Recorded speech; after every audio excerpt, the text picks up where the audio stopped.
Hey, I'm going to show you how to put the foil transfers onto these phone grips. So that was one that I made previously with a really lovely silver holographic. This one is a clear foil with a cosmic effect, and I'm going to put it on a black phone grip. I'm going to be using UV resin on this one, so a tiny little bit of UV resin.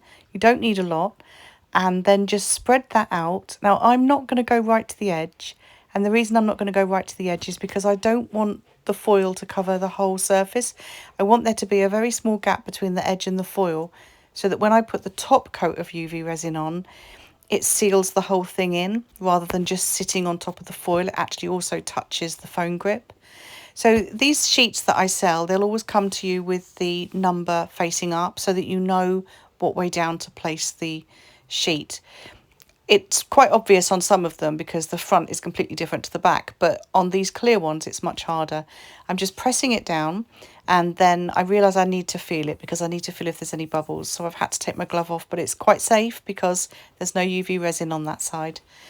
I'll pop it underneath the UV lamp here, and then after about 10 seconds I like to just give it another press down just to make sure all the sections are touching the UV resin, and then whip it off, and you're left with this absolutely beautiful effect. And now I will do a top coat, and I will waffle at you while I'm doing this top coat because I made an absolute hash of this. I put just a tiny little bit of resin down thinking for some reason that that would be enough, and realised it wasn't. So I'm going to go back in a second and add some more, and I may actually do that twice because really stingy layers of UV resin there.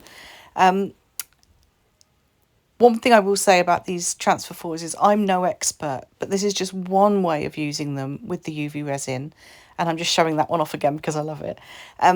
There are other ways of using this with the glues and everything, but look, it's gorgeous, isn't it? That is the effect with just one little transfer.